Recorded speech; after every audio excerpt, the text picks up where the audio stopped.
Folded hands. Haritalika Teej व्रत कथा। Folded hands कथा। भगवान शिव ने कहा, हे गौरी, पर्वतराज हिमालय पर गंगा के तट पर तुमने अपनी बाल्यावस्था में अधोमुखी होकर घोर तप किया था। इस अवधि में तुमने अन्न ना खाकर केवल हवा का ही सेवन के साथ तुमने सूखे पत्ते चबाकर काटी थी। माघ की शीतलता में तुमने निरंतर जल में प्रवेश कर तप किया था। वैशाख की जला देने वाली गर्मी में पंचाग्नि से शरीर को तपाया। श्रावण की मूसलाधार वर्षा में खुले आसमान के नीचे बिना अन्न जल ग्रहण किए व्यतीत किया। तुम्हारी इस कष्टदायक तपस्या को देखकर तुम्हारे पिता बहुत दुखी और नाराज होते थे। तब एक दिन तुम्हारी तपस्या और पिता की नाराजगी को देखकर नारद जी तुम्हारे घर पधारे। तुम्हारे पिता द्वारा आने का कारण पूछने पर नारद जी बोले, हे गिरिराज, मैं भगवान विष्णु के भेजने पर यहाँ आया हूँ। आपकी कन्या की घोर तपस्या से प्रसन्न होकर वह उससे विवाह करना चाहते हैं। इस बारे में मैं आपकी राय जानना चाहता हूँ। नारद जी की बात सुनकर पर्वतराज अति प्रसन्नता के साथ बोले, श्रीमान, यदि स्वयं विष्णु जी मेरी कन्या का वरण करना चाहते हैं तो मुझे क्या आपत्ति हो सकती है। वे तो साक्षात ब्रह्म हैं। ये तो हर पिता की इच्छा होती है कि उसकी पुत्री सुख संपदा से युक्त पति के घर की लक्ष्मी बने। नारद जी तुम्हारे पिता की स्वीकृति पाकर विष्णु जी के पास गए और उन्हें विवाह तय होने का समाचार सुनाया। परंतु जब तुम्हें इस विवाह के बारे में पता चला तो तुम्हारे दुख का ठिकाना न रहा। तुम्हें इस प्रकार से दुखी देखकर तुम्हारी एक सहेली ने तुम्हारे दुख का कारण पूछने पर तुमने बताया कि मैंने सच्चे मन से भगवान शिव का वरण किया है, किंतु मेरे पिता ने मेरा विवाह विष्णु जी के साथ तय कर दिया है। मैं विचित्र धर्मसंकट में हूँ। अब मेरे पास प्राण त्याग देने के अलावा कोई और उपाय नहीं बचा। तुम्हारी सखी बहुत ही समझदार थी। उसने कहा, प्राण छोड़ने का यहाँ कारण ही क्या है। संकट के समय धैर्य से काम लेना चाहिए।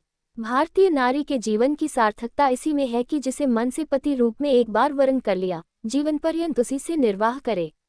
सच्ची आस्था और एकनिष्ठा के समक्ष तो भगवान भी असहाय हैं। मैं तुम्हें घनघोर वन में ले चलती हूँ जो साधना थल भी है और जहाँ तुम्हारे पिता तुम्हें खोज भी नहीं पाएंगे। मुझे पूर्ण विश्वास है कि ईश्वर अवश्य ही तुम्हारी सहायता करेंगे। तुमने ऐसा ही किया। तुम्हारे पिता तुम्हें घर में न पाकर बड़े चिंतित और दुखी हुए। वह सोचने लगे कि मैंने तो विष्णु जी से अपनी पुत्री का विवाह तय कर दिया है। यदि भगवान विष्णु बारात लेकर आ गए और कन्या घर पर नहीं मिली तो बहुत अपमान होगा। ऐसा विचार कर पर्वतराज ने चारों ओर तुम्हारी खोज शुरू करवा दी। इधर तुम्हारी खोज होती रही, उधर तुम अपनी सहेली के साथ नदी के तट पर एक गुफा में मेरी आराधना में लीन रहने लगी। भाद्रपद तृतीय शुक्ल को हस्त नक्षत्र था। उस दिन तुमने रेत के शिवलिंग का निर्माण किया। रात भर मेरी स्तुति में गीत गाकर जागरण किया। तुम्हारी इस कठोर तपस्या के प्रभाव से मेरा आसन हिल उठा और मैं शीघ्र ही तुम्हारे पास पहुंचा और तुमसे वर मांगने को कहा। तब अपनी तपस्या के फलीभूत मुझे अपने समक्ष पाकर तुमने कहा, मैं आपको सच्चे मन से पति के रूप में वरण कर चुकी हूँ। यदि आप सचमुच मेरी तपस्या से प्रसन्न होकर यहाँ पधारे हैं तो मुझे अपनी अर्धांगिनी के रूप में स्वीकार कर लीजिए। तब तथास्तु कहकर मैं कैलाश पर्वत पर लौट गया। प्रातः होते ही तुमने पूजा की समस्त सामग्री नदी में प्रवाहित करके अपनी सखी सहित व्रत का वरण किया। उसी समय गिरिराज अपने बंधु बांधवों के साथ तुम्हें खोजते हुए वहां पहुंचे। तुम्हारी दशा देखकर अत्यंत दुखी हुए और तुम्हारी इस कठोर तपस्या का कारण पूछा। तब तुमने कहा, पिताजी, मैंने अपने जीवन का अधिकांश वक्त कठोर तपस्या में बिताया है।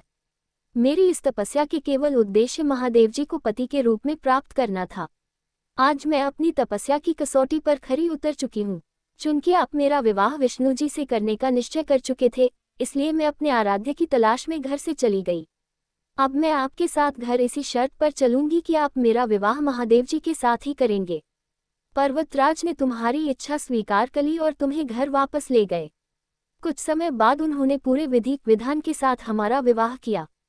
भगवान शिव ने आगे कहा, हे पार्वती, भाद्रपद की शुक्ल तृतीया को तुमने मेरी आराधना करके जो व्रत किया था, उसी के परिणाम स्वरूप हम दोनों का विवाह संभव हो सका। इस व्रत का महत्व यह है कि मैं इस व्रत को पूर्ण निष्ठा से करने वाली प्रत्येक स्त्री को मनवांछित फल देता हूँ। भगवान शिव ने पार्वती जी से कहा कि इस व्रत को जो भी स्त्री पूर्ण श्रद्धा से करेगी उसे तुम्हारी तरह अचल सुहाग प्राप्त होगा।